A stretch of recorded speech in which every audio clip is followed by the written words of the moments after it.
உங்கள் தைரியத்தை விட்டு விடாதீர்கள், தைரியத்தோடு இருங்க அப்படின்னு ஆண்டவர் நம்மளை பார்த்து சொல்கிறார்.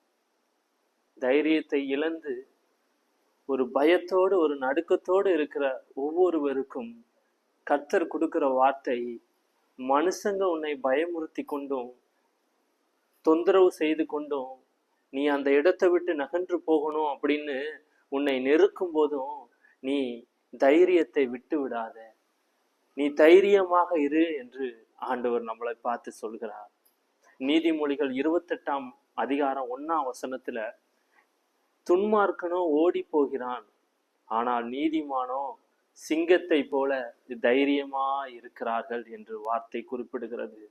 இதை பார்த்து கொண்டிருக்கிற நீங்க, கர்த்தர் உங்களுக்கு தான் அந்த வார்த்தையை சொல்கிறார். எதை நினைச்சு நீங்க பயந்து நடுங்கி கொண்டிருக்கீங்க? நீ சிங்கத்தை போல தைரியமாக இரு என்று ஆண்டவர் சொல்கிறார். நீதிமொழிகள் 30ஆம் அதிகாரம் 30வது வசனத்துல, மிருகங்களிலே சௌரியமானதும் ஒன்றுக்கும் பின்னடையாததுமான சிங்கமே என்று வார்த்தை குறிப்பிடுகிறது. ஏசாயா 31வது அதிகாரம் 4ஆம் வசனத்துல, சிங்கமும் பாலசிங்கமும் தன்னுடைய இரையை பிடித்திருக்கும் போது திரளான மேய்ப்பர் கூட்டம் அவங்க சத்தம் போடும் போதும், அவங்க அதை கத்தும் போதும், அதை சொல்லி கத்தும் போதும், அதை விரட்டும் போதும், அது இரையை பிடித்திருக்கும் போது அதை கலங்காமலும் அந்த சத்தத்துக்கும் அந்த கூக்குரலுக்கும் திரளான மேய்ப்பர் கூட்டம் போடுகிற அந்த அந்த சத்தத்தை கூட அது பொருட்படுத்தாம கலங்காம தான் அடி எடுத்து வைத்த முன்னாடி எடுத்து வைத்திருக்கிற அடியை அது பின்வாங்காமல் இருக்கும் என்று வேதம் குறிப்பிடுகிறது. அதான் ஆண்டவர் சொல்கிறார், சிங்கத்தை போல தைரியமாக இருங்க அப்படின்னு. இதை பார்த்து கொண்டிருக்கிற நீங்க எதையோ ஒரு நினைத்து, மனுஷங்க இந்த மாதிரி ஒரு வார்த்தையை சொல்லிட்டாங்களே, இதற்கு பிறகு வழி இருக்குமா, அவங்க சொன்ன மாதிரி நடக்கும், ஐயோ போச்சே அப்படின்னு நீங்க கலங்கி பயந்து கொண்டிருக்கலாம். ஆனால் ஆண்டவர் சொல்லுகிறார், நீ பயப்படாத, சிங்கத்தை போல தைரியமாக இரு என்று ஆண்டவர் சொல்லுகிறார். ஏன்னா சிங்கம் ஒரு அடி முன்னாடி எடுத்து வச்சுட்டுனா அது ஒரு நாளும் பின் வாங்காது. அது தன்னுடைய தீர்மானத்திலிருந்து ஒரு நாளும் பின்வாங்காது. அதே மாதிரி நீங்க அந்த தீர்மானத்துல பயந்து கொண்டு நடுங்கி கொண்டு இருக்கலாம்.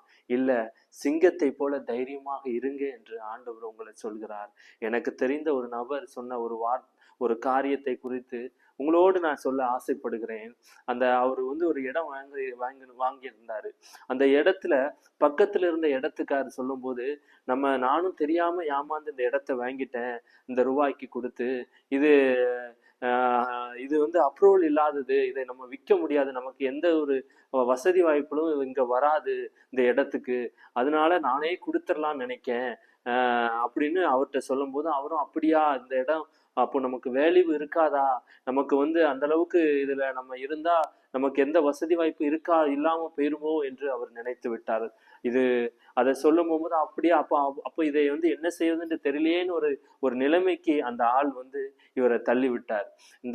இனிமேல் அந்த இடத்தை நான் கொடுக்க போறேன், உங்களுக்கும் கொடுக்கணும்னா சொல்லுங்க, நம்ம நல்ல வாங்கின ரேட்டுக்கே கொடுத்துடலாம், இல்லாட்டா அதை கொடுக்க முடியாதுன்னு சொல்லி ஒரு வார்த்தையை சொன்னதுனால இவரும் பயந்து அதை கொடுத்து விட்டார். ஆனாலும் சில நாட்களுக்கு பிறகுதான் அதோட சூழ்ச்சி என்னன்னா, அந்த நபரு இவர்கிட்ட போய் தான் சில காரியத்தை சொல்லி இருக்கிறாரு. தன் பக்கத்துல இடத்துக்காரரு தனக்கு நெருங்கிய நமக்கு தெரிஞ்சவரை வைக்கணும்னு சொல்லி இவரை அந்த இடத்தை விட்டு விலகிறதுக்கு சில வார்த்தைகளை பயமுறுத்துதல அவர் சொல்லியிருக்கிறாரு. அது தெரியாம இவரும் யோசிக்காம பயந்து தைரியமாக இருக்க வேண்டிய சில காரியத்துல யோசிக்காம இவர் விட்டுட்டாரு. இப்போ அந்த இடத்த அவங்களே தெரிஞ்சவங்களுக்கு வாங்கிட்டாங்க, பக்கத்துல வச்சுக்கிட்டாங்க. எனக்கு இது அதுக்கு பிறகுதான் தெரிஞ்சது அப்படின்னு சொல்லும் போது இதுல ஒரு காரியத்தை நம்ம யோசிக்கணும். மனிதர்கள் சில காரியத்தை நம்ம பயமுறுத்துவாங்க, அவங்களுடைய சுய லாபத்துக்காகவும் அவங்களுடைய காரியம் நடக்கிறதுக்காகவும் உங்ககிட்ட இருக்கிற சில காரியத்தை, சில வசதிகளை தனக்கானதாக மாற்றிக்கொள்ளவும் சில மனிதர்கள் உங்களை பயமுறுத்துவாங்க.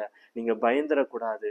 ஆண்டவர் மேல நீங்க பற்றுதலாக இருந்தா சிங்கத்தை போல தைரியமாக இருக்கணும். கர்த்தர் அதை தான் உங்களிடத்துல விரும்புகிறார். சிங்கத்தை போல தைரியமாக, என்ன நடந்தாலும் கர்த்தர் என்னோடு இருக்கிறார், எனக்கு நிச்சயம் இதை அவர் கொடுத்திருக்கிறார்னா ஆசீர்வாதமாக தான் கொடுத்திருப்பாரு. நிச்சயம் இப்ப இல்லைனாலும் இன்னும் சில காலங்கள் அது நல்ல விளைச்சலையும் நல்ல ஆசீர்வாதத்தையும் எனக்கு தரும் என்று நீங்க விசுவாசத்தோடு இருக்கணும். கர்த்தர் அதை தான் விரும்புகிறார். கர்த்தர் உங்களை ஆசீர்வதிப்பார். ஆமென்.